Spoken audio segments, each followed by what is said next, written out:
What is up, and welcome back to Beyond the Arc with Brandon Silvers. As always, I am your host, Brandon Silvers. You know by now that I'm a Dodgers fan. I'm very happy the Dodgers won the World Series. If you want my thoughts on the matter, you need to go to At the Plate with Danny Foxworth and listen to me talk to Danny about it. Me personally, I wanted the thoughts of the best Dodgers fan I know. So he's back joining us once again, my dear friend, Brett Gosnell. Brett, how are you doing? I'm doing wonderful. I bet. Thank you. Yes. So you were on the midseason show. So we're just going to pick this up from the beginning of the postseason. What were your feelings heading into the wild card series against the Reds? So clearly, we're a better team than the Reds. No one thought any differently. But anybody that knows anything about baseball knows that a 3-game series, absolutely anything can happen. Especially when in that 3-game series we're facing Hunter Green, who's one of the absolute best pitchers in baseball. Carried me to a fantasy baseball championship this year also. Congratulations. Big year for you. My goodness. Yeah. And following him, they had several other good pitchers they could turn to as well. So that definitely nervous going into that series as well. Even though the disparity in how good the teams are, you're still nervous going into that. We come out of the gate, just beat the shit out of them. So that the nerves went away very, very quickly. Yes, that does seem to help. Hunter Green gave up like 5 runs. He was tipping his pitches. We knew what was coming, and we just, it kind of sucked. I felt bad for him because he's an L.A. native. Hopefully he'll come back home and pitch for us. So it was a huge deal for him to get to – he was there like the night before, like sitting on the mound and like just taking in like how lucky he was to get the pitch back home and all this. I remember seeing that and thinking like this is either a great sign for him or it's going to be like a terrible thing. Yeah, that's what everybody was saying. Like, he's either going to shove it down our throats or he's just going to get demolished after this. There's no in between. And thank God he got demolished. Yes. This series, because I was nervous compared to heading into the postseason last year, where my nerves were more about the fact that baseball is just random. The postseason is just naturally scary. Heading into this one, I was more concerned about like some holes we had in our roster, particularly the bullpen, which I can barely bring myself to talk about. And it hadn't been like a perfect season for our offense either. Yeah. But this series gave me hope, especially for one Mookie Betts, who was incredible this series. I'm pulling up the stats. Yeah, he had just 2-game sample size, but still he was 6 for 9. Yeah. And I was like, oh my goodness, he's back. Yeah, going into this, we knew we had elite starting pitching, but the bullpen was awful. The bats, even I think we led the NL, or we were second in the NL in runs scored or something in the regular season, but we didn't hit like since before the All-Star break. Like, we were just very bad offensively. But that series, at least we thought we put one of those demons to bed because we tore the cover off the ball. Yeah. The bullpen still shit the bed some, but we were leading by so much it didn't matter. Yeah, so that was pretty straightforward series. 2-0 sweep. And then it's time to take on the Phillies. Were the Phillies in general, in your opinion, like a better team over the course of the season? Because they got the bye, correct? Yeah, they got the bye. I felt like this, and I ended up being wrong because the Blue Jays were extremely good.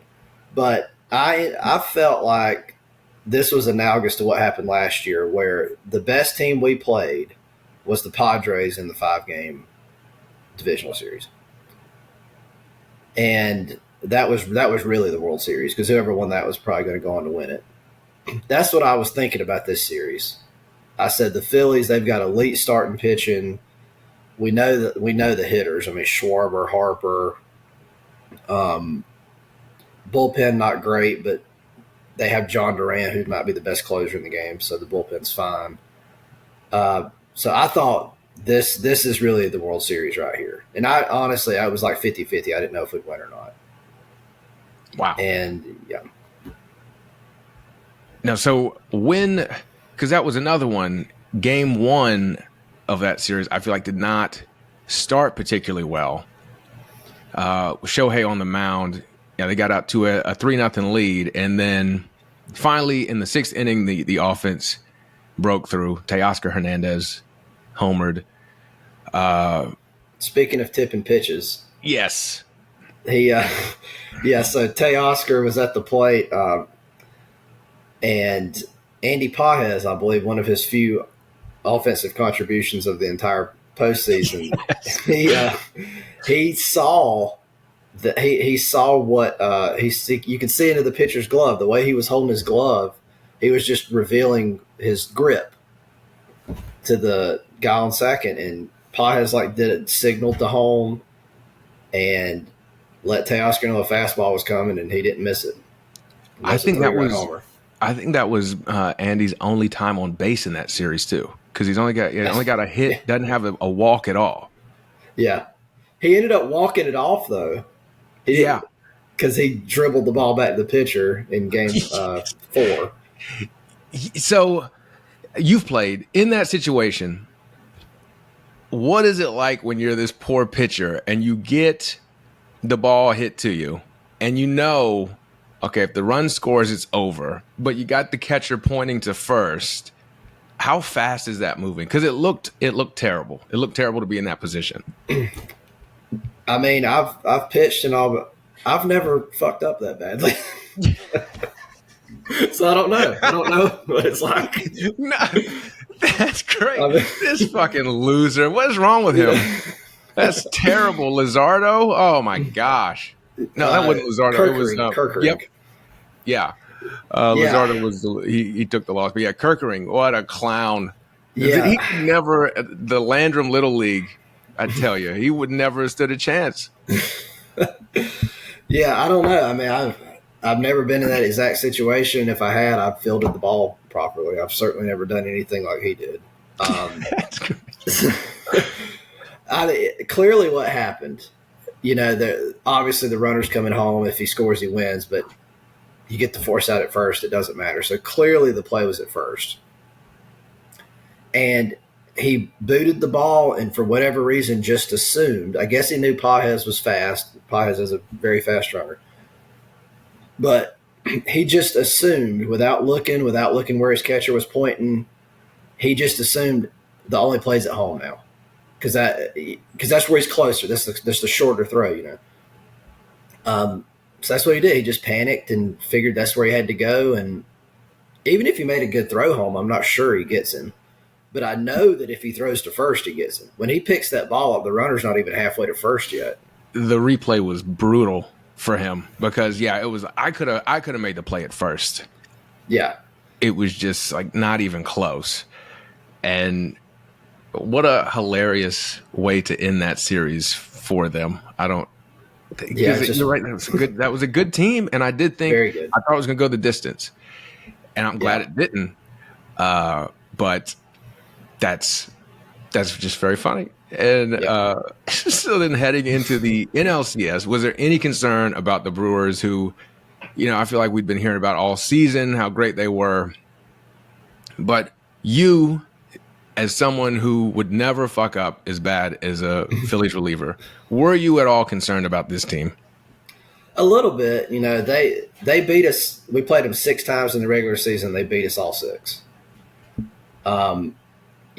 In theory, going into the series, you thought they pitch very well. They're very deep with their pitching, and they score runs because they're just hard to get out. They don't strike out. All that went away immediately because we just struck them out, just shut them down completely. We had no trouble whatsoever stifling that offense. They pitched okay, I guess, but every game was 3 or 4 to nothing. It felt like. I mean, we might as well have been up 10 to nothing the way they were unable to score. So it was really kind of I was happy to get through it that easily, but it was kind of a dud of a series, honestly, because they didn't put up any fight. This offensive approach that they were so known for all year, they just felt like they just went away from it. They started trying to hit home runs, it looked like, and they were striking out. And, they were supposed to be so deep with their pitching, like I said, then they ended up throwing Abner Uribe every single game, and I don't think he pitched good anytime. I mean, they didn't do anything well. The only exciting part of the series really was, game one. Game one was a very close game, and that was Roki had to come in and, tightrope it to get us out of that. Because Blake Trinan, remember we brought in Blake Trinan, and Yeah. Which, I don't know, this will come up again later, but Blake Trinan, I want to go on the record, a terrorist, a baseball terrorist. I do not know. The next time I see him, it'll be too soon.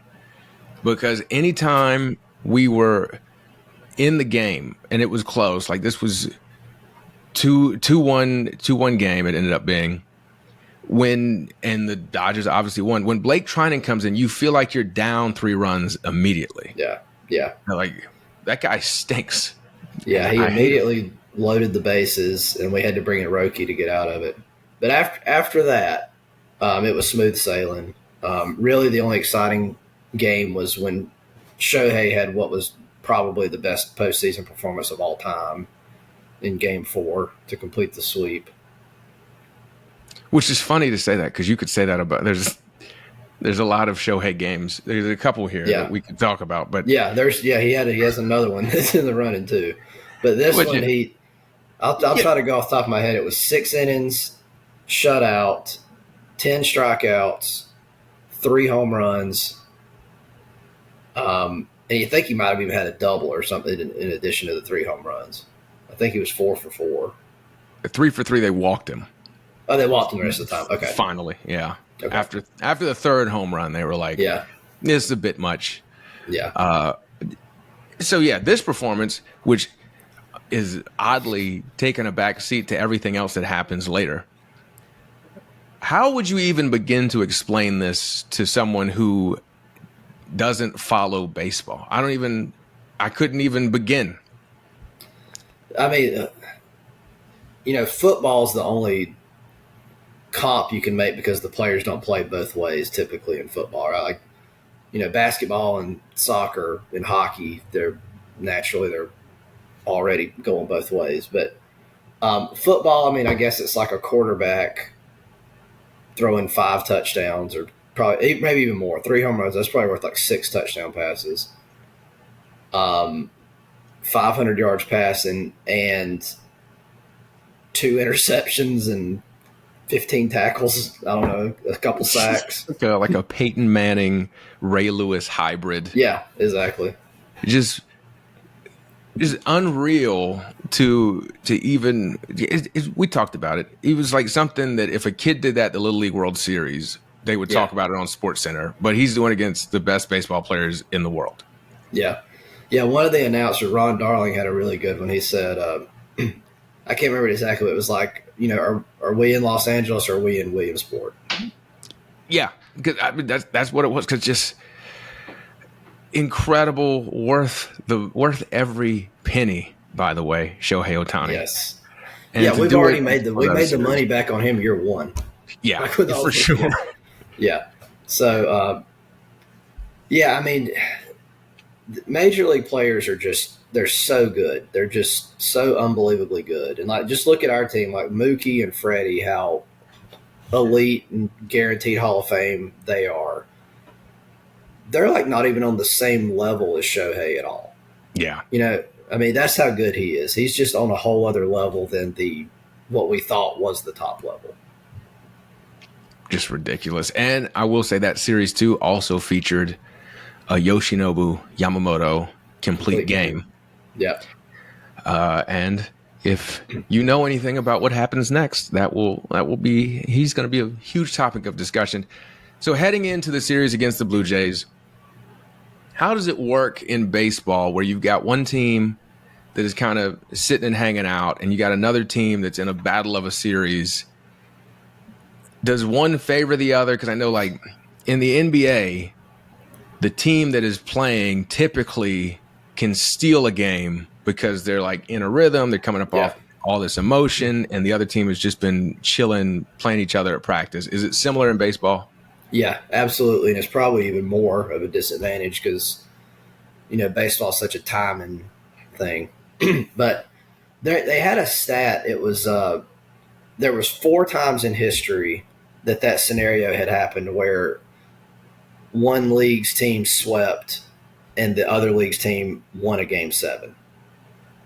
So that had happened 4 times. All 4 times, the team that played the game 7 ended up winning the World Series. And not only did they win the World Series, I don't think it ever even made it to a game 5. They either swept the World Series or they won it in 5. 6 may have been the most. I don't think it even got to 6 though. So we had that like history going against us very clearly. And that kind of showed up game 1 in a big way. Yeah. Where in the 6th inning, I was just done with this game. And I think so was everyone else. 9-run 6th inning. Blake Snell was the starter. What happened there? So everything we said about the the Brewers, like what we thought their offense was going to be, Toronto actually did all that stuff, and they had better players. So they have just an absolutely elite lineup, even though, it's not all superstars, and they'll talk about, Ernie Clement come out of nowhere and all this and that shit. Whatever the case is, they have very good hitters 1 through 9. Their approach at the plate is just fantastic. They don't strike out, but that don't mean they just slap either. Like, they're up there. They hit home runs. When it's less than 2 strikes, they're hitting home runs. They're swinging hard. But when they get to 2 strikes, they don't strike out. So their lineup is just absolutely elite.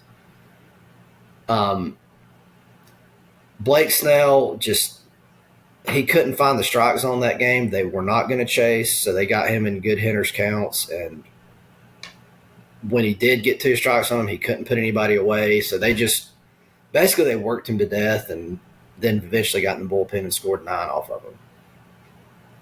Yeah, Sheehan and Banda. But about their approach, compare that. What's the Dodgers' approach? So the Dodgers' approach, and this is like the one I would teach, and I'm already teaching my 2-year-old son. First of all, we don't swing at balls.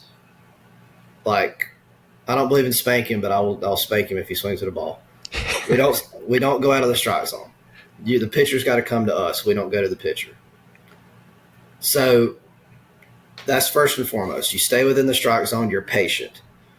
Not only do you stay within the strike zone, if there's less than 2 strikes, you stay within a particular spot in the strike zone.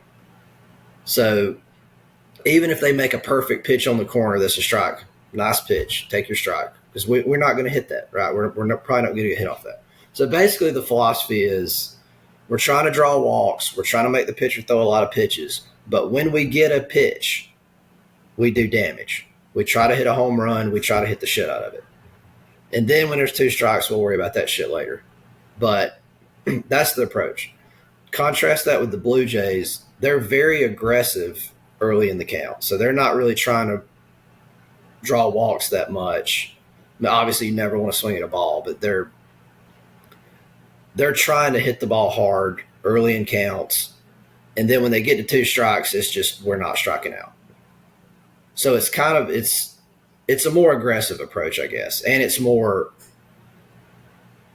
base hit driven, I guess. And as you see, the World Series, I think they batted like 270, and we batted 203.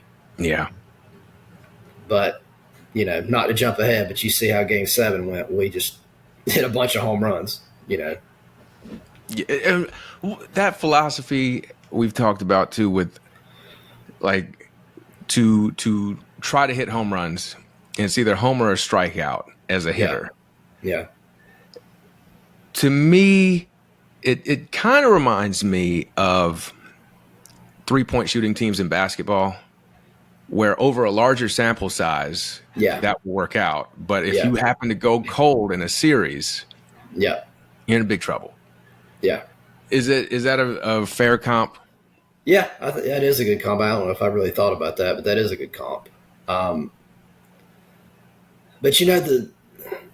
again, I don't want to give the impression that like the Blue Jays are just like slap hitters. Like they hit a shitload of home runs too. Yeah, they're hitting missile. Yeah, it's just we're more focused on that being our offense, and like I said, drawing walks, working the pitcher more. They're more like we're swinging for the fence, and then when there's 2 strikes, you're not going to strike us out.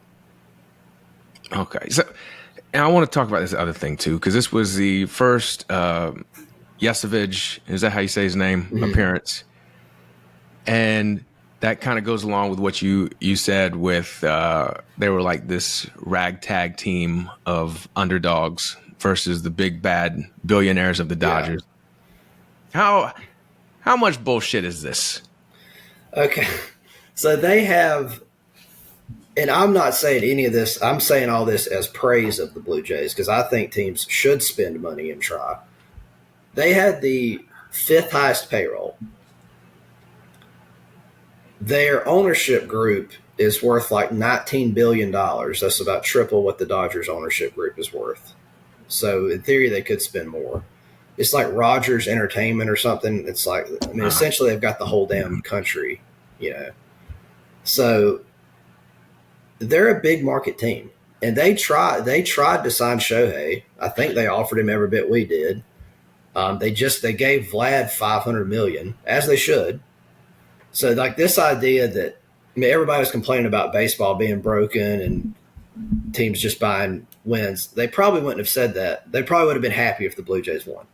But the Blue Jays are the same story. Like they're spending big money too. Yeah, if not for Shark Tank, Shohei might be in Toronto. Yeah. Because I think that was like how quickly we forget. Like it came down to Toronto and the Dodgers for Shohei and to the Roki. point where to the point where we thought that Toronto had signed Shohei. Yeah. Not something a poverty team can do, I don't believe. Right. And you're right, Roki too. And again, you mentioned Guerrero Jr., a guy who is paid a lot of money, and he looked underpaid the whole postseason. Yes. Springer, they just gave Tony Taters all that money. It just didn't work out. Yeah. Like that narrative was just so crazy to me because we can just look this up. This is information we can all see. I know. They're the fifth. People don't. I don't think people do. It's crazy. Like this little team. Like, I don't know. That was driving me crazy. So thank you, being unbiased and agreeing with me. And so how concerned were you after this game 1 loss that was kind of a blowout, didn't look great? Is this something that you were like, okay, this could carry over? Or you was like, baseball's baseball, another game tomorrow? Basically that. I mean, I was concerned, but like no more than I was when the series started. I knew this was a great team. Like Vegas had us as like a more than 2-1 favorite to win the series. I never bought that shit. I thought it was like 55% chance to win versus 45%. Like I thought we were the slightest favorite. So no, I mean, but the one loss didn't really change anything for me. I mean, I know we had Yamamoto going the next day. You know, I expected him to be good. So the loss did not really faze me any more than I was already fazed. And then again, Yamamoto shows up, another complete game. One way to avoid using a bullpen that was terrifying. Yep. How? I guess is is the most ridiculous, because we just talked about like this is a fantastic team. Their approach is ridiculous, and then you get Yamamoto, and it's like it was like watching a different lineup entirely. Yeah. Compared to the previous game, or really any other games. You're like, okay, you look this way against normal pitchers, and you look like me at Frankie's Fun Park against Yamamoto. Yeah. So as I said before on this show and other shows. Yamamoto's certainly my favorite active Dodger. He might be my favorite ever. I'd never miss one of this guy's starts. But even I had no clue he was on this level. He took this World Series and this postseason, he just took it to a whole other level. Yeah, the Blue Jays, just an elite hitting team. He just carved through them like they were nothing.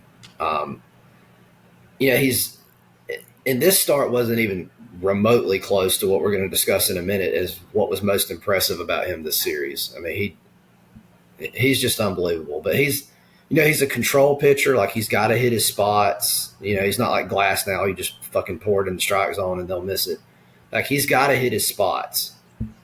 So that kind of, throughout the regular season, you'd watch him and you'd say he's kind of cautious maybe. Like, so he'd rather throw a ball than miss down the middle and let you hit it. So he's cautious. He's smart.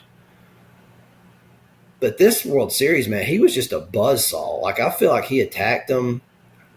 I think he saw game one, they're not really going to chase a lot. When Snell was out of the strike zone, they weren't chasing.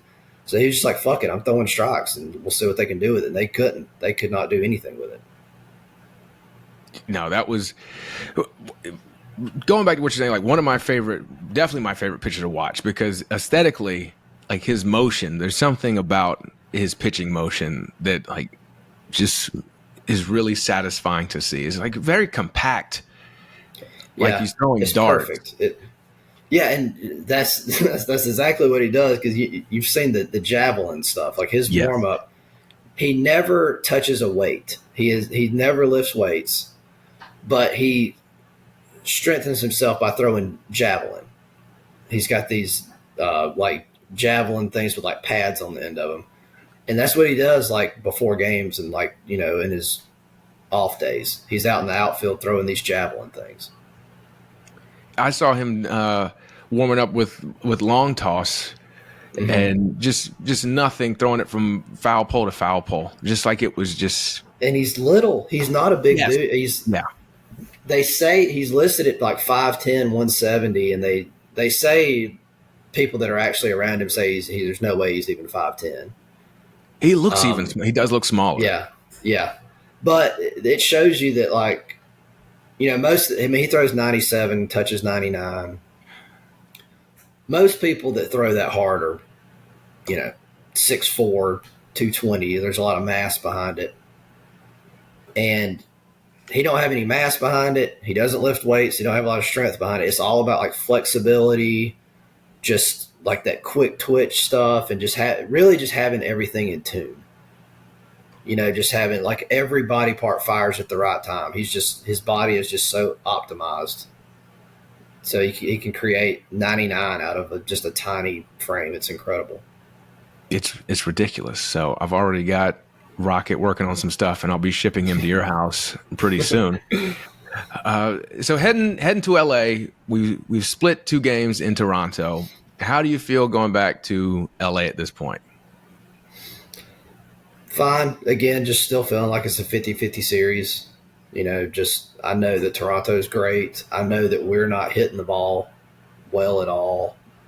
But I have faith in the starting pitching. Basically, I know that Glass now gets the least fanfare of all of our starting pitchers, but he's really good. I have a lot of confidence in him. And, he pitched okay. He didn't pitch wonderful, but he pitched okay game 3. So this was the most incredible game I believe I've ever seen in my life. Yeah. I just mentioned Young Rocket. With Young Rocket, sometimes I just fall asleep. And I fell asleep, I believe it was the 6th inning of this one, and I stopped texting you because I haven't figured that out, how to text in my sleep. And I woke up at one point, Aaron had yelled for Shohei's 2nd home run. And then I was awake. I woke up going into the 9th, and I was like, it is definitely time to lock in. And at this point, Shohei's 4 for 4. He's got 2 homers. He's got 2 doubles. As someone who was awake and alert for the whole game, what was your read on the situation during the initial 9 innings? The initial 9 innings was already one of the great World Series games probably ever played. Like it was so good. The way we got up 2-0, I think they hit a 3-run homer off a glass. Now went up 3-2. Shohei hitting a home run to tie it.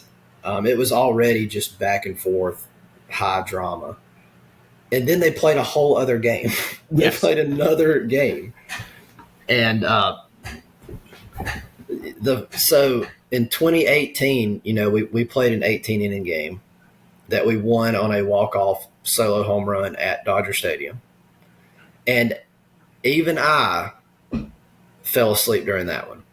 Wow. I was at somebody else's house, and I had to go to the bedroom that I was staying in, so I didn't have a choice but to go get in a bed. And I just, of course, that makes you fall asleep once you're already in the bed. This time, I watched every inning basically of the whole postseason on my porch, where it very nice but cold. So that kept me up. It was nice and chilly enough, and so I never had any trouble staying awake for the whole thing. But it was weird. I don't have anything against the Blue Jays, but when you're in a series, you naturally get an edge. Fuck this team, we want to beat this team, and all this. By the end of that game, I felt like I was friends with the Blue Jays. It was weird. It was like you're just you're all a family. We've all been here 18 innings, and I like all the guys over there. That Vlad's eating pineapples and shit. They're bringing him food. I was like, fuck yeah, Vlad, that's cool, man. Enjoy that pineapple. And you just I don't know. You just grow to like the other guys. Yeah, that was ridiculous, because I did not text you after that point. I'm not superstitious generally, but for whatever reason, this game, I didn't text you until it was over, because I was very anxious the entire time watching it. And what were the scariest moments of this one for you? I mean, probably just the pitching. I was going to say, we've been talking about the bullpen, and now you get to the 9th inning, and it's like we've been using the bullpen, and now it's the bullpen the rest of the way. That was not a fun thing to witness. Yeah. But it's weird. Those games are so weird, because maybe it's because everybody feels like friends. I don't know, but it always seems to happen that scoring just kind of stops. That was a high scoring game for the first 9 innings. I mean, it was 5-5. But then, it didn't. I mean, I probably could have went out there and thrown a shutout in it. It's like nobody was scoring. It didn't matter who you brought in. The scariest part, though, now that I remember, was probably Kershaw, his one batter he faced. That was terrifying. Yeah, especially with all his postseason stuff and everything. And then, were the bases loaded for that? Yeah, bases loaded. Yeah. He's in there to face the lefty. He goes 3-2 and threw a ball. I mean, it absolutely had the guy walked, but the guy swung at it. And then the play itself was not a sure play. Tommy Edman had to flip it with his glove. He didn't have time to transfer to his throwing hand. So it was a hell of a play. And it was so crazy because, Kershaw, obviously, postseason struggles notwithstanding, one of the greatest pitchers of all time, certainly the greatest pitcher of our generation. And he's brought into a moment, like a high stress moment, but look at all the dog shit pitchers we've seen over the years be the one out left-handed guy. This is not really a challenging role as a pitcher. When he got that out, dude, his wife was crying in the stands. That's how stressed out she was, and probably how badly she knew that could have went. It was amazing. It would have been wonderful if he could have won the game then in that bottom half of the inning to give him a win. But that was. But after that, they barely got anybody on base. There was no stress. Edgardo Enriquez, who is a flamethrower, throws 103, but good luck knowing where it's going. He pitched outstanding. I don't know that he walked anybody. I mean, he was outstanding. And then Will Klein. Oh my gosh. Who, if you don't watch every Dodgers game of the regular season like I do, there's no way you would have any clue who this guy is. He has like a 5 ERA on the year. I think he had like an 8 ERA at AAA or something like that. And he just shoves, dude. 4 shutout innings, no stress. I mean, he was laughing and smiling out there. Yeah. I was it not. was crazy. It shows how good pitching is nowadays, though, that a dude who has horrible numbers, a dude who he's only on the roster because you know what happened with Vesia being unable to play and Tanner Scott being off the roster and all that. He comes in, he throws like 100 and has an incredible breaking ball and stuff. It's like 15 years ago, this guy would have been the best closer in baseball, probably. Yeah, it's like then that twice as long as he'd pitched previously, I think. And so I don't know. That was just a big balls performance, Sam Cassell celebration style. Just laughing the whole way. And you mentioned him, and you were also we were texting about Roki, who is kind of gone into this closer role for us after the season he had, and he wasn't exactly lighting it up at AAA either, was he? No, he had a very high ERA at AAA too. His story is so weird. Obviously, we know he's got all the talent in the world, but he just injuries and lack of confidence, lack of mechanics. He just was throwing like mid to low 90s this year, and he's supposed to be throwing 100. And he was at AAA starting games, trying to get ready to come back, and he was throwing like 92 and just getting his brains beat in. And then our director of pitching or something, some title, don't know why this guy didn't work with him earlier, but he went down there and worked with him and immediately fixed a thing in his mechanics, just fixed like one simple thing and got him back throwing 100. And then, but you're a closer now. Incredible. And that game obviously ends with yet another Freddie Freeman walk-off. What was the feeling watching that ball leave the yard? Because mine was, thank God. Just utter relief. Yeah. Yes. Yeah. I was closer to crying than when we actually won the thing. I mean, I was just like, just such relief. Yeah, that was insane. Nearly 7 hours worth of baseball. Yeah. So next game, you would think that was brutal, a brutal loss for the Blue Jays. My hope was that they would just collapse mentally. Game 4, they did not. Shohei on the mound for us. They take it 6-2. Shohei, his pitching in the World Series, and we're going to talk about it again, Game 7, didn't look quite as sharp as what we had seen, especially in that closeout game against the Brewers. What was going on there? Was it just like overhyped, you think, or not throwing his javelin enough, or? I don't know. His stuff is just unreal. I mean, he can throw 100.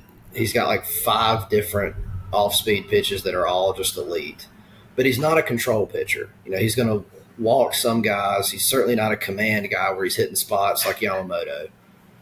And he was just off. He was just throwing balls. I mean, that's really – and as good as his stuff is, if he gets behind and counts, these hitters are so good. They can hit anybody. You know, if they know what's coming and they're in a hitter's count, they can hit anybody. So, you know, even the great Shohei he's got to do what they've taught us since we were kids. You got to get ahead. You got to, you know, first pitch, first strike. You know, you got to stay ahead of hitters, and he just never could do it this World Series.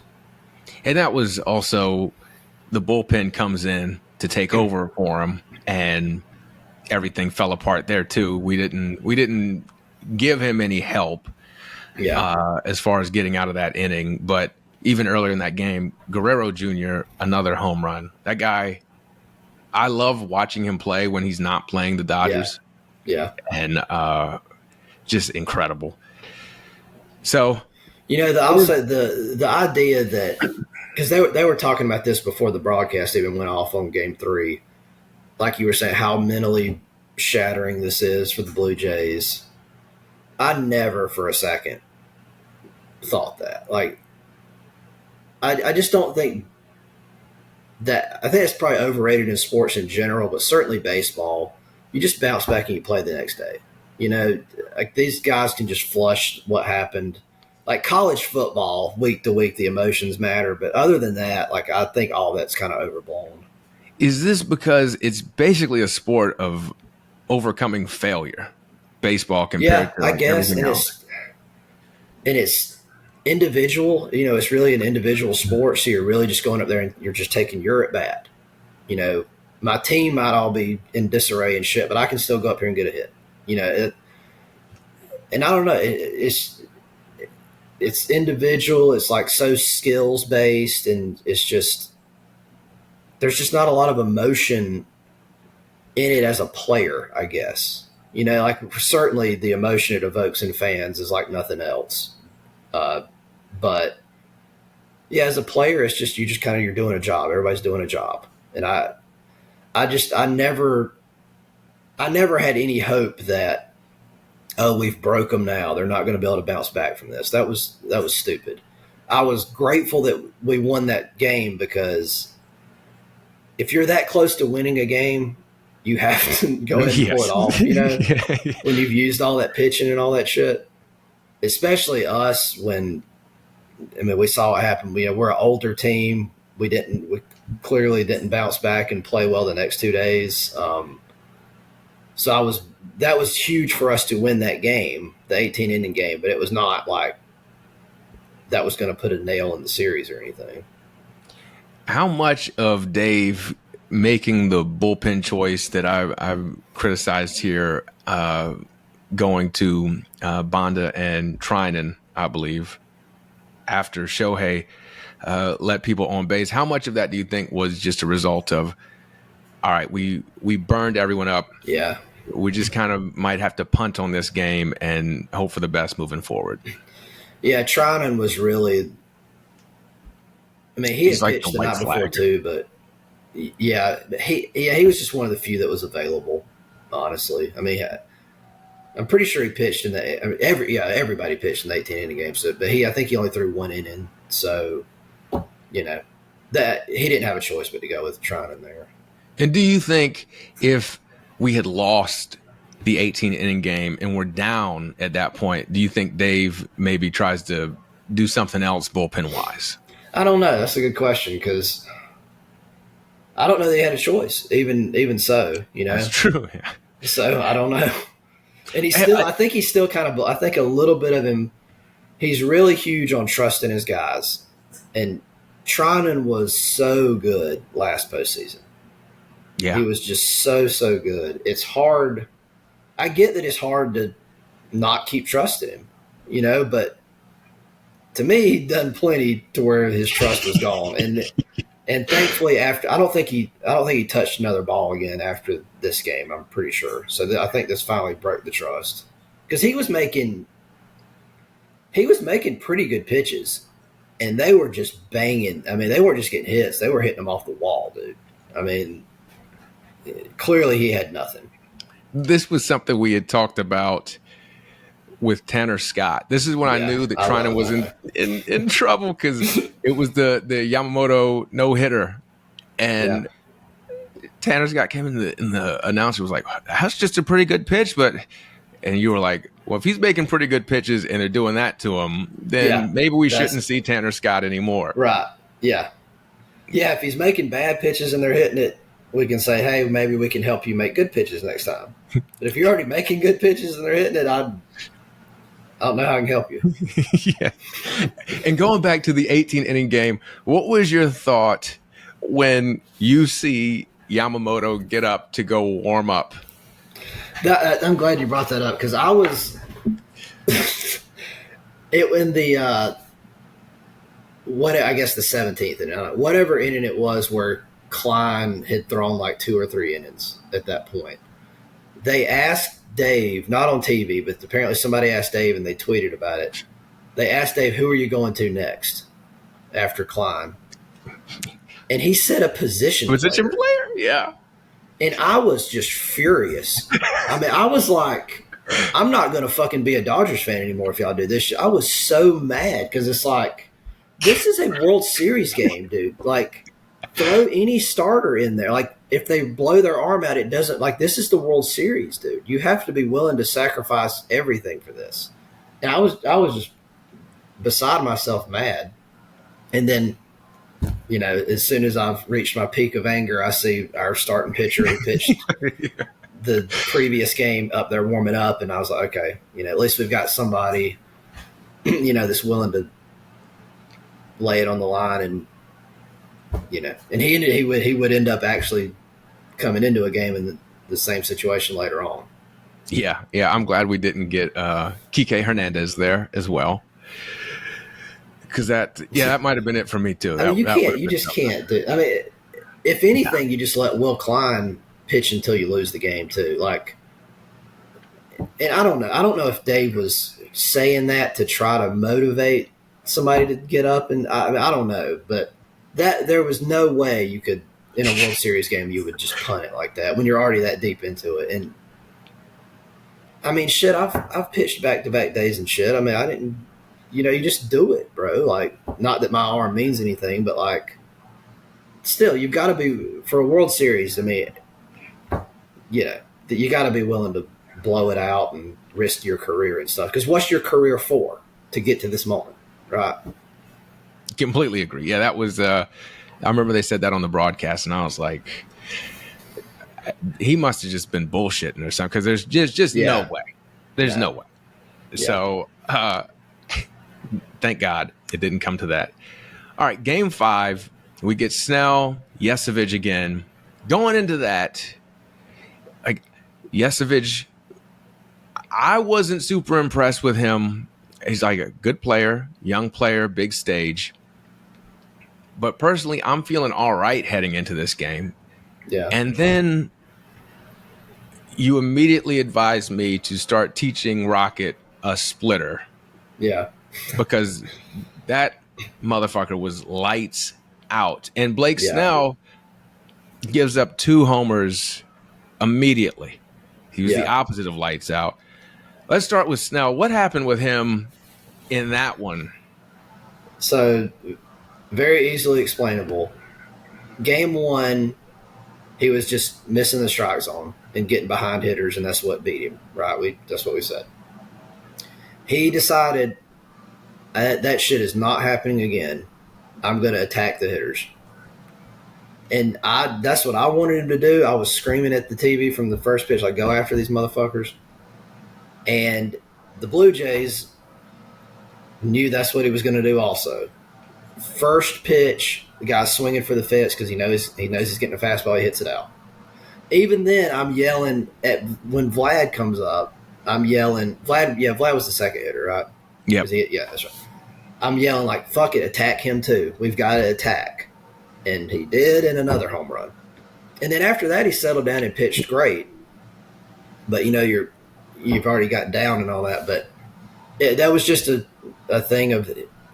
He knew what his strategy had to be. The Blue Jays knew what his strategy had to be, and they just jumped him. Yeah. And then once he made adjustments, he was fine. And so that was still a winnable game. Yeah.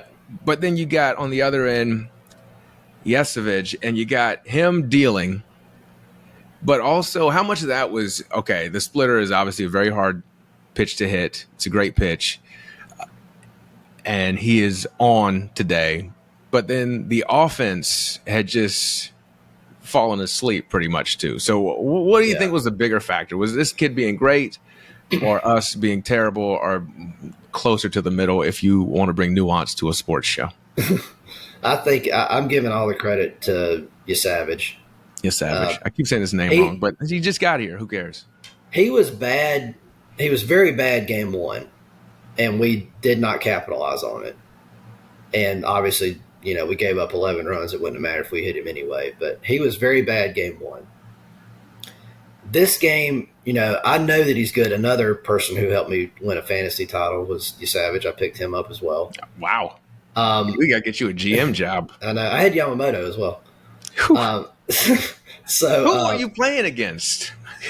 dude, it was a 12-person league. I don't know. I had Scooble. Scooble was my best pitcher, so I was just loaded up. Had Glass now And Yamamoto. And, oh my gosh, there needs to be an investigation. Yeah, it's a salary cap league. I didn't see. Yeah. It doesn't matter, people. When you're good, you're good. So I texted you like before that game started. Like, if we can't hit a rookie who's like was in college a year ago, we don't deserve to win anyway. I was really just trying to like fire myself up. I knew this guy was legit. And, you know, I don't know how his career is going to go because it's not, I don't want to say gimmicky because that puts a negative spin on it, but he's so weird and so unique. And he has the highest arm slot in all of baseball. So the ball, he throws just straight overhand, right? So the ball, and he's 6'4". So the ball is, where you look and see the ball is like 7 foot in the air. Like, I think it's like 7'1" or 7'5" or something. I don't know. It's well above 7 foot where the ball is actually coming out. And you think everybody else that pitches, even tall guys, when they get a long stride and the ball comes out near their head, when they're like down low because they're stride, it's like 5.5 foot is where the hitters used to seeing the ball originate from. He's like 2.5 foot above that. So that's weird.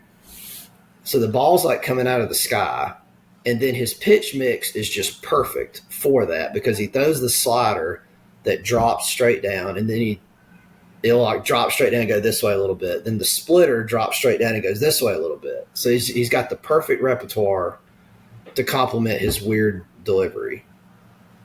So he's tough. I mean, I don't know. Maybe eventually teams figure that out, how to deal with that. But when you've only seen him for 3 innings, you know, earlier in the series, like it's hard to blame us for not hitting him, especially when he's locating everything. And he was brutal.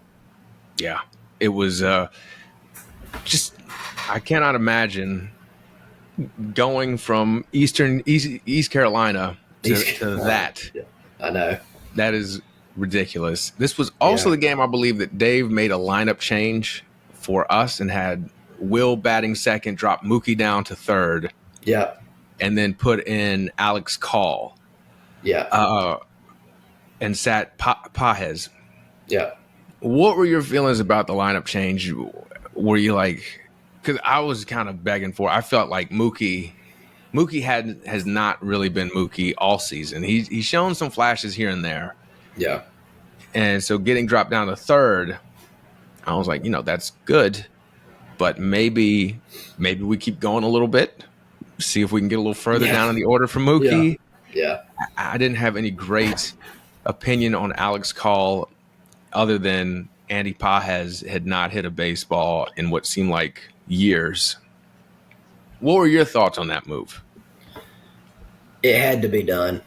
I wasn't like super optimistic of it really doing anything, but it just you had to change something. You know, aside from that Reds series, we really didn't hit all postseason, and we're up against it. We're in some must-win games. You had to do it. You had to try. You just had to try. Now, you know you were taking a step back defensively because Pajes is really good in center field. And, you know, Call's pretty good in left and all that, but then you're starting to shift stuff around. And, yeah, you knew you were taking a step back defensively, but you just had to try something. You just had to have new faces in there. Yeah, and Call really didn't do much at the plate. I was not impressed. No, his MO was he's one of the scrappy, you can't strike me out type guys. And he might not have struck out, but he certainly didn't do anything. No. So, okay, we're heading back to Toronto.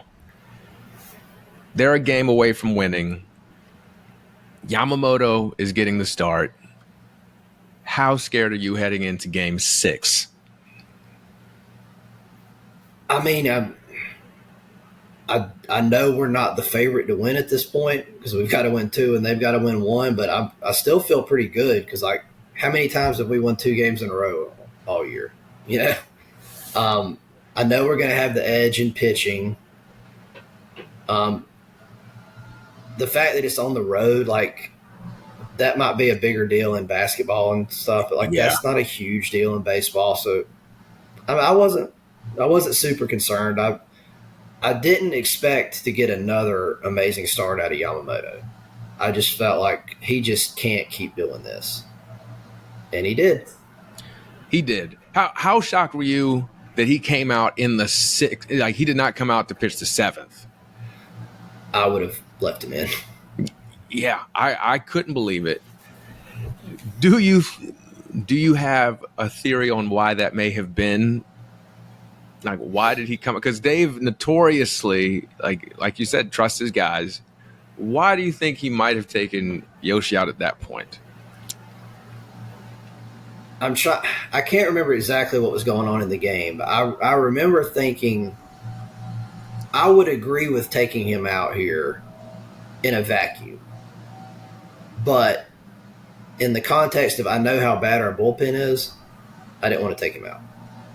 But it made sense in terms of like he had seen all the best hitters enough times where you didn't really want him to face him another time. He had started to struggle a little bit. He was still getting out of it, but he was getting into some more jams late. Like in a vacuum, it made perfect sense to take him out. But I simply just didn't trust the bullpen. Yeah, and he'd thrown 96 pitches. But how? So my theory that I want to float to you: how much do you think Dave was kind of looking ahead to? We might need innings from him tomorrow, or do you not even think like that? I don't think he was, because I don't think you could ever expect that a guy would come back on 0 days rest. Like that's a great point. That's so unprecedented that I don't think that could have ever have been in your plans. That's a good point. And another fantastic performance by him. We got some Mookie life out the bat. Got 2 RBI from him. Mm-hmm. After they moved him down another spot, they moved him down to 4th. And this is we insert one Miguel Rojas into the lineup as well. Yep. And I believe this was the game that he had an incredible barehanded play. Yep.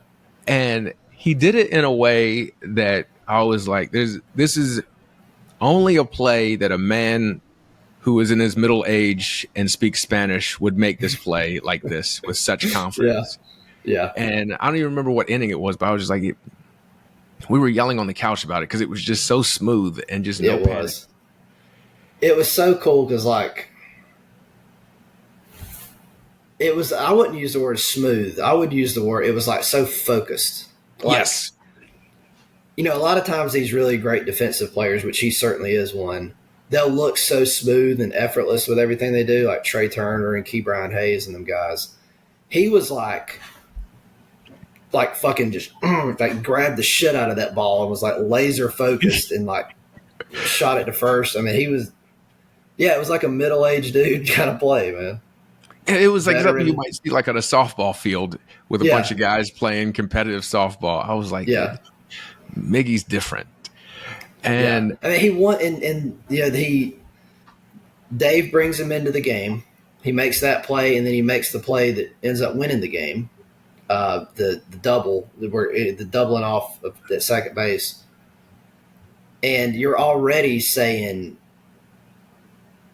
Miguel Rojas won us the game. Great move, Dave Roberts, and that's before obviously Game 7 where he does even more.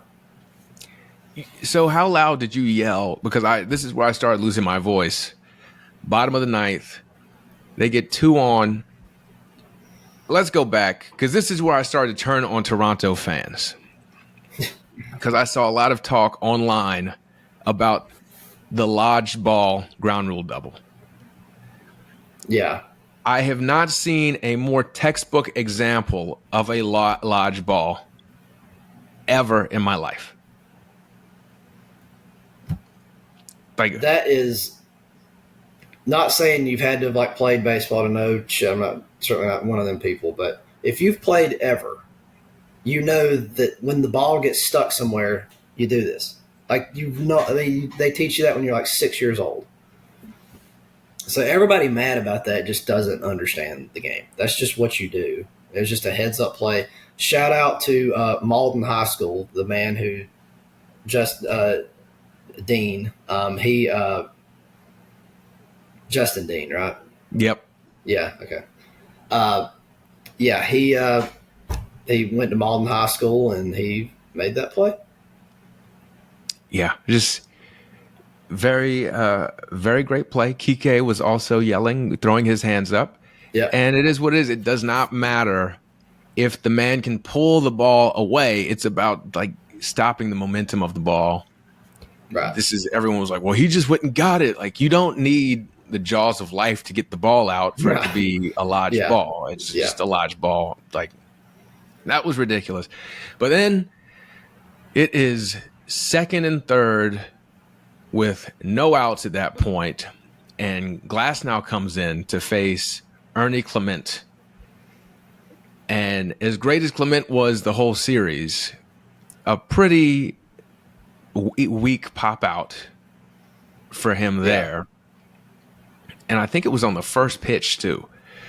And that could not have been what they were looking for. But then this double play.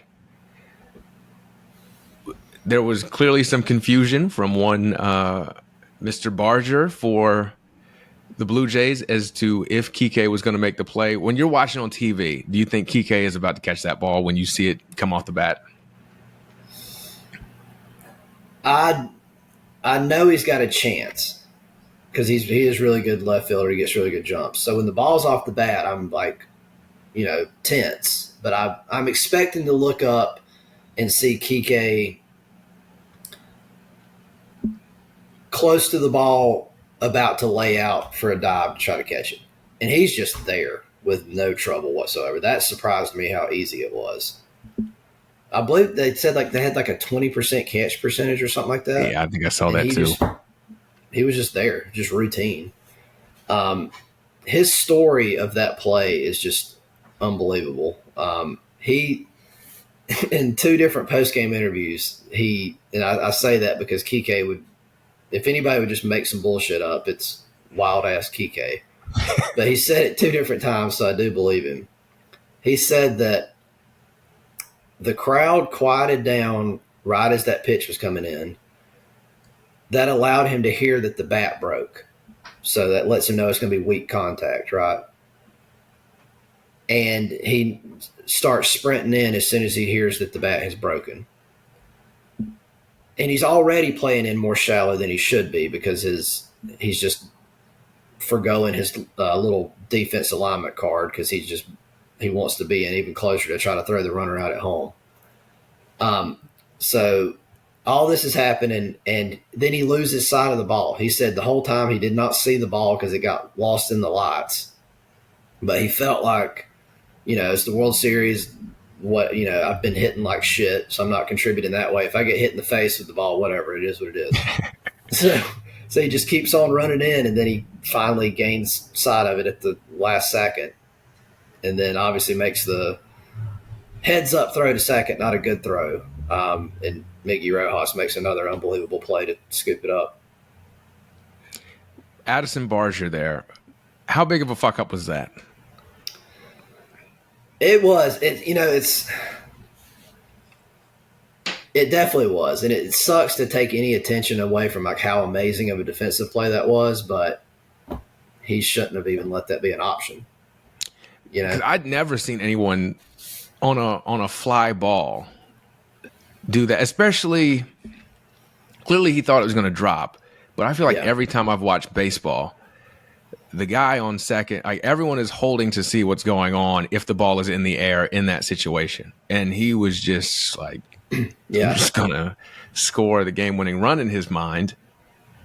And it's one of those like, obviously you're taught, you got to obviously you make sure the ball finds grass before you go. You get a lead far enough where you can get back. And he just was – he rightfully wanted to try to score. He wanted to get a big enough lead where he could score if it falls. And he was trying – if the ball does drop, like I guess apparently it would have dropped 80% of the time, then we're praising how good of his base running was. Yeah. Because he was so aggressive. He read it so well. But, he just flew too close to the sun, I guess. Because I couldn't believe that Kike was throwing it in not to home. Like, Yeah. when I saw him make the throw, I was like, oh, the guy at third, he tagged up. And it went to second. And I was just completely stunned that any of that happened. And you're right, another Miggy Ro, like the fact that he got the ball, caught it, picked it, was incredible. It was just ridiculous play to end the game. And again, this is a team that is, 180 feet from being World Series champions? Yeah. Yeah. And to make this play and just shut it off immediately like that. It's just a jarring way to close the door on that. Yeah. It was great. I'm glad it wasn't me on that side. Somebody said it was the most sudden that they've ever seen a World Series game end. And that was right. I mean, Glasnow comes in, 2 men on base, no outs. You're really expecting a long inning at that point because, like, he has to be trying to strike people out.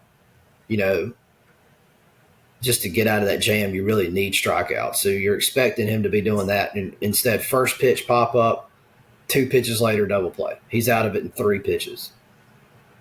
Yeah. So, then it's game 7 where anything can happen. Shohei's on the mound again.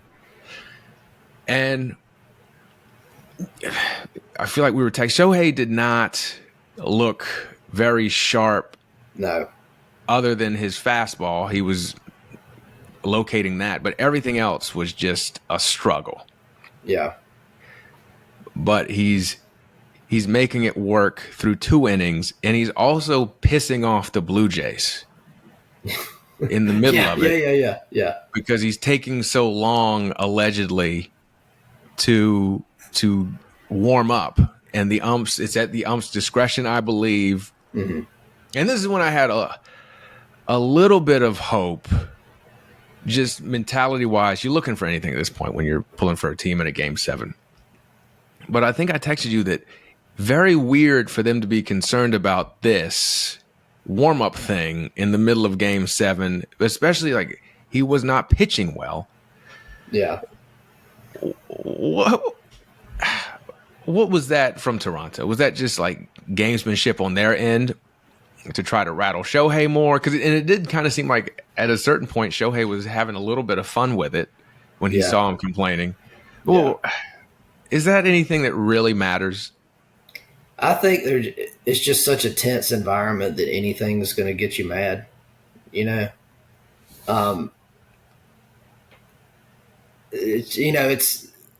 was surprised that they were letting him have that much time for sure. But also I get that it's a World Series game. You're not, you're going to give as much grace as possible in such an important setting. But, that's what I think. It was just how tense the environment, and they're just going to be mad at anything. Later on when the guy gets hit with the pitch, we clearly weren't throwing at him, and he just gets all mad. It's just, it's just a product of how tense the whole environment is. And Bichette hit the 3-run homer off Shohei in the 3rd.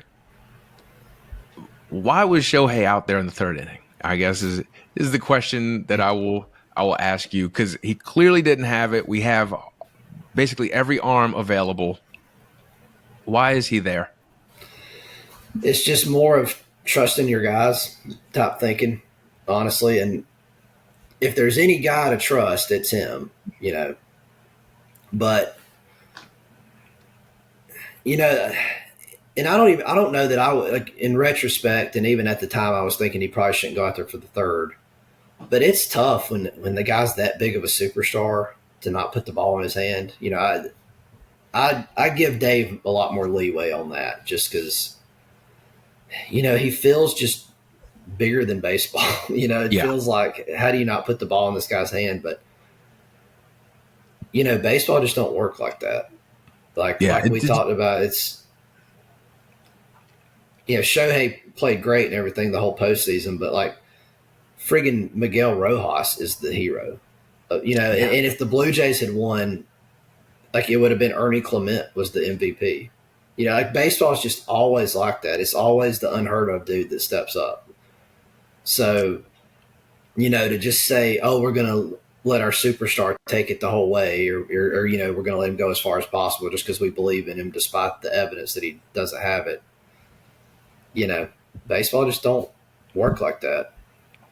No, it was because you do feel like, okay, this guy is due a moment because he's Shohei Ohtani, but no one's due for a moment ever. No. So, and then on the flip side of that, offense still can't really get rolling against Max Scherzer, who is not what Max Scherzer was. No. And it's like very close to making things happen. I think the big letdown for me was the Teo hit to center that Varsho dove for, and it did score a run, but that looked like that was going to tie the game up at 3. As this gets deeper and deeper into the game, and we've scored off of 2 sac flies. What is your blood pressure doing as the game goes on? Honestly, and this will sound weak, and maybe I'm getting old, I don't know, but at this point, I've really got no thought that we're going to win this game. I just have no hope that we're going to win. And I'm trying to like talk to myself like, man, think about all the years you were a Dodgers fan, and you would have given anything just to see them sniff the World Series, you know. Doing the moral victory. Yeah, like, hey. And like we won it last year. I mean, you've seen some great baseball. At the end of the day, it's about being a baseball fan. You've already seen some of the great World Series games ever. You know, Game 3 and Game 6. But I had no thought we were actually going to win this game. It just, you know, we never could get the big hit. But we kept scoring 1 run here, 1 run there. We kept just barely hanging around. We kept doing – and we never let them break it open either. They never could knock us out. I mean, we just kept hanging on. So I was looking at that like, I'm glad we're hanging on because at least we'll have an entertaining like 9th inning maybe. I never thought we would win the game. Yeah, because you were like, you know, if we were on the other side of this, I'd say, man, we just can't put this team away. Yeah. But we were pulling for the Dodgers, and so the 9th inning comes around, we're down 1, but the thought to probably everyone in the world, we will get to see Shohei Ohtani hitting to hopefully tie this game up, if nothing else. Or Toronto was thinking, here's the guy who spurned us, and we will get him out to win the World Series. Yeah. And instead, one Miguel Rojas hits, I believe, his only homer against a right-hander all season. Yep. And his second postseason home run ever, I think. Yeah. And a lot of that was playing for the Marlins, who just didn't go. But who could have predicted that? I mean, you know, and Miguel Rojas himself, we're just hoping he gets on base. That's the only hope. We're just trying to get somebody on base for Shohei. And we got to shout out Max Muncy first because he hit the solo home run in the 8th. Yes. Because it was going to be it was a 2-run game. And then he hits an absolute just monster shot to bring us within 1. And that was just more evidence. We kept doing just enough where you thought maybe we'd have a chance. And then, Rojas gets to a 3-2 count. You're feeling good. Again, just hoping he gets on base. Like maybe he can draw a walk here. And the dude just absolutely hangs a pitch. And, you know, these hitters are so good, these major league hitters. If you hang one and they get to pull it, everybody's got enough power to pull one out, you know. So that's what he did. Yeah, that was ridiculous. And I think they just were talking on the broadcast about Hoffman getting in trouble because sometimes he can hang pitches, and he's not very good. Yeah, I mean, he's, you know, their bullpen wasn't good either. Yeah, we made them look a lot better than they were, but, you know, bringing in Jeff Hoffman to close the game out is not a comfortable place to be. No, it couldn't have been, and that was had to be just absolutely brutal. The crowd shots after that, and Yeah. combined with Joe Davis, who has seen Miguel Rojas play, his it was just like utter surprise that this had happened. And then the crowd shots, and because they were just ready to celebrate. An all-time hilarious moment for me, not having to be on that side of things. And then we are who do we have there pitching? Blake Snell in the bottom of the ninth. And this is where I think home field advantage matters for me as a fan, because you can get walked off. Yeah. And you got a team that is hitting very well. And Snell is not someone who has earned a lot of trust with me throughout the series. And of course, it turns into a thing where the bases were loaded. And they have pinch run for Bo Bichette with this Kiner Falefa. Yeah. And he is on third. And a genius by the name of Dave Roberts, he puts in one Andy Pajes. This will matter at some point. Yeah. But then you got Varsho grounding into a fielder's choice to, once again, Mr. Miguel Rojas, who stumbles getting it and throws it home. Aaron thought we lost the World Series in that moment. Yeah. When you see Miggy field the ball and kind of stumble, do you think we've lost the World Series? I don't do it. It was just happening so quick. I don't know. Yeah. I mean, let's take just a quick pause to appreciate. Like, we, up to this point, like just say up to the eighth inning of this game, we've already seen one of the historically great World Series. I mean, everything with Game 6, the way Game 6 ended, 18 inning Game 3, it's already been amazing. And now we're about to do a bunch more shit that, like, on its own would make a World Series one of the best. And, after hitting the home run, Miguel Rojas makes this play. Another middle-aged kind of dude play. He stumbles and fires it home. I mean, I thought he got him out easily. They reviewed it a lot and were saying, oh, he barely got his foot back down on the plate in time. I thought he had his foot on long enough before he pulled it off that it went really close. But yeah, just an incredible. Like there's nothing more intense than that. Like having to make a play at the plate to stay alive. It was terrible to watch. Yeah, I mean he made it. Yeah, I just because it was close enough that I was scared. Not only initially I thought he got him, but then when I saw the replay with the foot coming up, I didn't know if they would count it as being down long enough. It reminded me of like a receiver catching it as he's falling out of bounds. Yeah. Like, okay, how long does the toe have to be on, and where is the toe down in related? Like when he's got the ball, what's possession, all this bullshit. So I was very scared, but the whole thing was just completely exhilarating.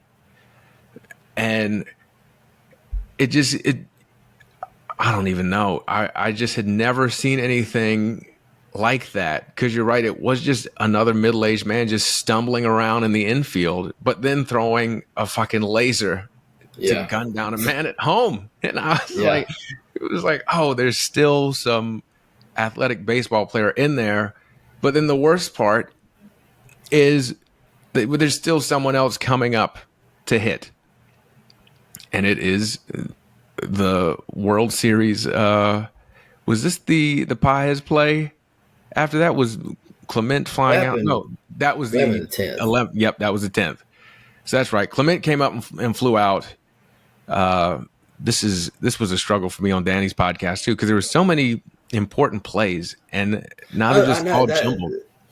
Exactly, and again, that's how great you knew this World Series is, because I mean, I'm already thinking of shit we forgot to talk about in Game 6. That like Yes. Tommy Edman, all them defensive plays. He was throwing people out left and right at home and across the diamond at third base. I mean, you could talk about it for a year and you would forget like hugely significant plays. Yeah, it was just a ridiculous series. I don't understand. I cannot believe I watched it. I was lucky enough to have watched Yeah, it. yeah. They And said, before I forget to say this, yeah, a quick stat that they gave that was crazy. So, um, individual plays that swing the odds of winning the game by more than 15%. Game 7 of the World Series had more of those in a single game than any other World Series game ever. I believe that 1,000% because Yeah. it was just a terrifying, just edge of your seat. You've talked about this before too, but the fact that tension never has to end in baseball. Yeah. Like you can just be tense, and the tense moment can just last 18 innings or Yep. 11 or whatever it needs to Yep. last. Yep. There's no clock. There's no clock you can run out. Nope. And so the 10th, we're facing Dominguez, and it looks like we're getting something happening. It's like something's going to happen at the plate, but then nothing happens because we had the bases loaded in the top of the 10th. Oh wait, that wasn't the ninth. So that was the same inning that Pa has caught that ball that Miggy Ro So made that play. this must be the most ridiculous inning in all of baseball, right? Oh my god! Because Wow. that's right. Because So he had just put Yamamoto, in. I know Yamamoto was pitching because I remember he threw a curveball to Clement, and Clement just hit the shit out of it up in the air, and I just was like, how is that even possible? Because it was like a curveball down below his knees. Yeah, that was the same inning. My God. And yeah, Pages trucks Kike, who I don't think Kike was there, obviously, because he got run over, but I don't know how he was going to make that play because he was doing like a basket catch. It just looked like no. That was enough. Like, you asked me how confident I was during the Rojas play. I was a little bit confident as the play's happening, but it's happening so fast, you're really just like holding on for dear life. That play, I was holding on for dear life and not confident because Kike's back is when your back's to home plate like that. Unless you're Willie Mays, like most people ain't making that catch. Yeah, and like a man just inserted into the game did make That inning. Yeah, That inning. Not at and the for his start of the arm, inning, really. like in that inning. Like Yes, in he the was middle in of the it, middle of that inning. just ridiculous, and it worked out immediately, making Dave look like a genius. And then And the think top of about the 10th, the confidence. Like this man couldn't hit water if he fell out of a boat all yeah, he was bad. postseason. He's young, it's like his really his second year playing. His confidence has to be low, right? I mean, you would think. And he comes out there. That's the most big ball, like I'm running this shit play I've ever seen, dude. Just truck a veteran like that, and just like he's it's like it's little league, and you're the only good player, and this nerd's going to drop the ball if you don't get over there and knock his ass out of the way. Like that's crazy to have that confidence to do that. And I saw Kike was saying that he was like laying on the field for a while afterwards, not because he was hurt, but because he thought that we'd lost the game. Oh, really? Because it took him a while to get up, and he thought that we lost the game, and I thought we had too because that ball was just crushed, and for Pages to cover that much ground to get to it, and coming off the bench, like I don't know how much warming up they do before they're put in as a defensive replacement, but if you ask me to do that, I'm considerably older than Pages, but everything in my body would have torn. I don't think there's any, dude. I mean, they might try to stay limber or whatever, but like you're really just standing on the bench. That's crazy. Just to come in and sprint to make that play to save the World Series. And again, we get great reaction shots of the crowd because that was just brutal. Yeah. Yeah. Then that was, earlier I said that I never, after the 18 inning game, I didn't entertain any thoughts of we've broken them mentally or any of that bullshit. I've started to think about this time. Maybe we're getting there because Certainly the this was some fans. brutal shit. Yeah, yeah, Certainly the fans were over it, and I don't blame them because that was just the way we were staying alive was just the most absurd plays I have seen. And to have that happen to your team, yeah, I couldn't imagine dealing with that. That was ridiculous. But then in the 10th, we get the bases loaded. We don't make anything happen, but we do have Yamamoto pitching in the bottom of the 10th, and he makes it look incredibly easy in the bottom of the 10th because 1, 2, 3 inning, top of the 11th, Will Smith. How clutch is Will Smith? he's just so good, dude. He's so good. He's such a good home run hitter for a catcher. You know, he only had 3 career home runs at Louisville. Really? 3, yeah. His entire career catching at Louisville, he had 3 home runs. Gets to the Dodgers, it's not all about power. A home run is not all about power. It's about hitting the ball at the right angle and putting backspin on it and all that bullshit. And he just learned all of this so perfectly. And now he's an elite home run hitter and it won us a World Series. Yeah, that was. I still hadn't let myself fully believe at this point, but you feel good. That was, yeah. Being ahead, you feel good. Yeah. Because you're like, okay, we've got some wiggle room. Because, I said Yamamoto, he looked great in the bottom of the 10th, but he wasn't quite, you could tell, he wasn't quite Yamamoto, peak Yamamoto. Like you could tell, all right, we're kind of just battling through some things. And we see that in the bottom of the 11th immediately because once again, Vlad Guerrero Jr. doubles as the first hitter. So now they've got Guerrero at second, nobody out. They got IKF up. He's bunting Guerrero over to third. This is where I want to get your thoughts on what their manager was thinking. Because there was a couple in the 18-inning game and this game, he made some substitutions that I thought were a little bit early. Yeah. And you would have liked to have Bo Bichette there instead of this guy bunting. Yeah, he didn't take him out until the 9th of this one, but he still cost Bo Bichette an at bat.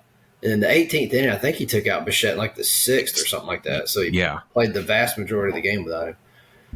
It's moves that are like completely understandable because, Bichette's hurt. You're getting the better base runner, better defensive player in there and all that. But the risk you're taking is you're going to miss out on another at bat where you'd like to have Bichette. And both times he pushed that button, it just come back to bite him bad. I mean, the 18-inning game, my God, Connor Falefa took like 4 or 5 at bats probably. Yes, and it was about the equivalent of the bunt that he gave us here. But the bunt's important because you've got Guerrero on third, but you do have the out that's been conceded, and Barger's up. Looked like they pretty much told Yoshi to pitch around him. Yeah. And he did a great job of doing that. Like that seems very hard to do because all his pitches were around the strike zone in case he wanted to chase. Perfect. Yeah, he did perfect. So you've got Barger. Now it's first and third, and you've got Danny DeVito at the plate. I mean, Alejandro Kirk. At this point, how confident are you? Because it's still... I guess rate the scenarios you thought were going to happen. Dodgers win, tie ball game, Dodgers lose with Kirk at the plate. What were you feeling at this point? I mean, Kirk, for whatever reason, I mean, he is good, but I think I overinflated how good he is, much like he himself is overinflated. Yes. For whatever reason, he just scared the shit out of me all series. And he did have some huge hits. I mean, he had the 3-run bomb off of glass now. But I just had it in my head that this guy was a terror. Like, he's better than damn Vlad Guerrero in my head somehow. So I'm scared for that reason. But I believe in Yoshi that much too, that I still feel like we've got the edge. And so, I mean, all they need is any contact really to tie the game, or any contact in the air. And Kirk just really doesn't strike out. So, I wasn't super concerned about losing the game, but I feel like we're very possibly going to have to keep playing here. And how hard is it when you just pitched the day before, your arms barely hanging on, you're fighting through the command issues that might cause, to pitch to a man who is 4 feet tall and have him keep the ball on the ground? He pitched him perfectly. I mean, just absolutely perfectly. I mean, this is silly to even make this comp because it was such a lower level. But like I've done this. I've pitched back-to-back days and shit like that. But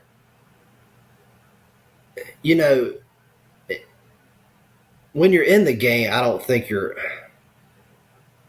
arm's not hurting while you're pitching. You're just not thinking about that. The adrenaline's so high. I've come back to the dugout and I couldn't even pick up a water bottle with my right hand to drink. I had to drink water with my left hand. But you get back out there and you pitch fine. But again, I'm with how poorly optimized my body is compared to Yamamoto. That's like saying, well, the bicycle didn't run out of gas, but the Ferrari did. So I don't know. It's just overall, it's just amazing, like his willingness to do that. And I mean, you would expect it because it's game 7, but like, just, there was no question in his mind. I'm pitching, from like 2 o'clock that day, he stated, I'm pitching tonight, because that's when he knew he was like going to physically be able to do it. But I think once he got out there, I don't know. I think the adrenaline, the moment's so high, you're able to do what you got to do. There really wasn't that big of a tick down in his stuff, I didn't think. I mean, he wasn't like you say, he wasn't peak, but he was still throwing plenty hard. Splitter still looked good. And he was still hitting his spots, at least against Kirk. I mean, he was nailing them. And, yeah, a dude that you can't strike out and all this guy's got to do is put the ball in the air. I mean, there's pretty limited options you've got there to try to get him out. And he threw a damn splitter, perfect, down and away. It's still in the strike zone because we know these guys don't really chase that much. I mean, you couldn't have walked up there and set the pitch in a better spot. And he just threw it perfectly and got the double play. Yeah, I think as uncertain as I'd been throughout the whole series, pretty much, I was incredibly certain that we had won as soon as Mookie stepped on second. Oh, yeah. I was like, that man could be on an electric scooter. Yeah. And he will get thrown out. I guess the only concern was like Mookie might send it into the third row. Yeah. But he had a million years to do it.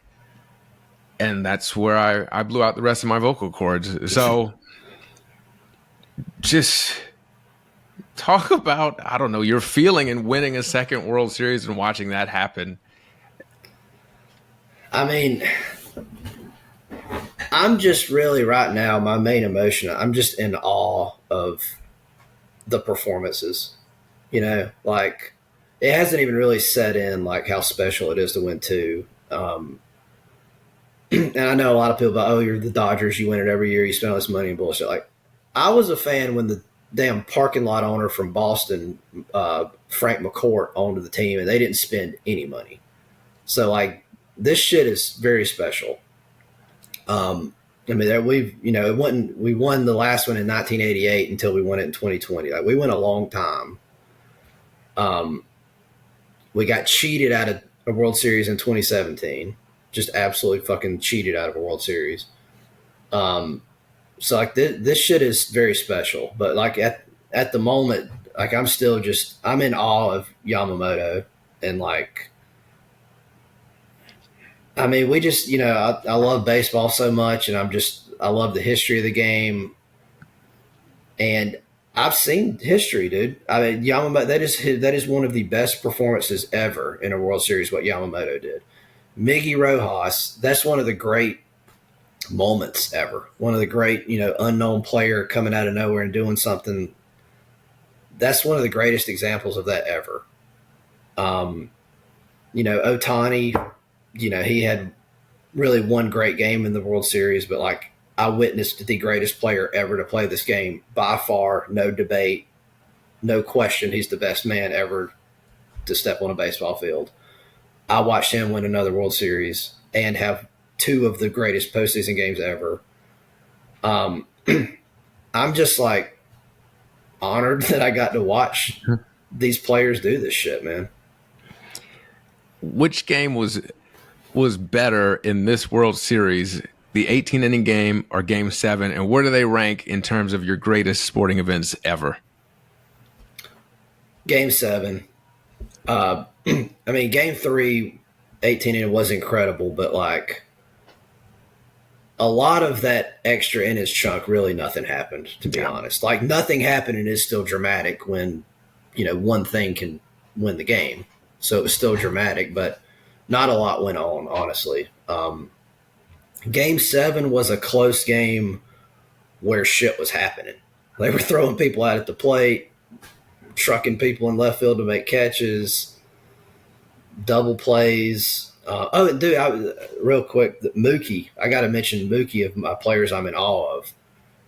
He did not have a good hitting year. Learned shortstop. That is, when you play right field your whole career and you come in and play the hardest position on the infield, that's a historically amazing. Like literally in the whole history of the game, I don't think that's ever been done. You don't think Teoscar's going to do that? Dude, Teoscar couldn't play first, dude. And so for him to do that, and not only if he would have just gotten to where he was a league average shortstop, that would have been mind-blowing. He was a Gold Glove finalist. He was one of the best defensive shortstops. And he ends the World Series with a double play that he turned himself. I mean, just, it's just absolutely incredible. But, what were you asking me before I popped back to Mookie? Where it ranks all-time sporting events. So, yeah, the only other baseball I can compare it to was the back-to-back national titles for South Carolina. Not in how much it means to me, because obviously that means that's some of the happiest moments of my life watching us do that. But the way we won those World Series, we were making insane defensive plays like that. Like we were throwing people out at the plate left and right in tight ball games. So it was as crazy of, baseball as what we just saw in Game 7. But that happened over like the course of multiple games. I feel like it just kept happening.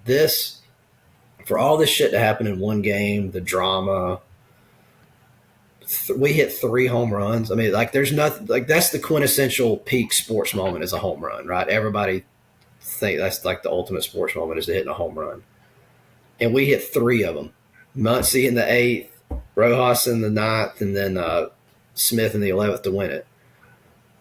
You can't have a better baseball game than that. So it's certainly the best baseball game I've ever watched. I think the only sporting event that I've ever seen that would compete with it is the World Cup final. Messi and Argentina beating France. Because, again, there's close games and there's close games where crazy shit's happening. Like that was one where it was a close game in a World Cup final. That's enough to make it amazing. But they made the save right at the end when France was going to come back and win. I mean, Mbappe had 2 goals. Like it was back and forth, just nonstop action. Then went to penalties. That's comparable, but I still got Game 7 over that. Yeah, I'm right there with you. It was ridiculous. The series was ridiculous because it helped push along my baseball fandom, where what I loved about baseball was hitting, offense. And then I've moved, particularly with Yamamoto, since he joined the team, into appreciating pitching. In this series, my appreciation for defense has just Yeah. increased exponentially to where it was something I was looking out for in game 7 because of how much it mattered in game 6. And what a game to watch defense game 7 and all these little managerial moves that Dave was making. But yeah, I can't believe that I saw that. I can't believe it. So I'm Jesus.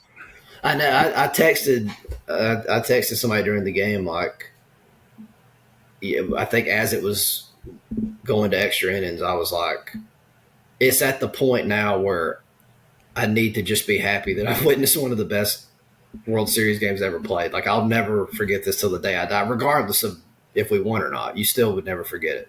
Yeah. And the guy texted me back like, well, you might as well go ahead and win it, though, now that you're here. I'm like, yeah, I guess so. That's a great point. Yeah. Before I let you go, last game for Clayton Kershaw, someone who you have followed his entire career. Yeah. Just best as you can, sum up Clayton's career and what he meant to you.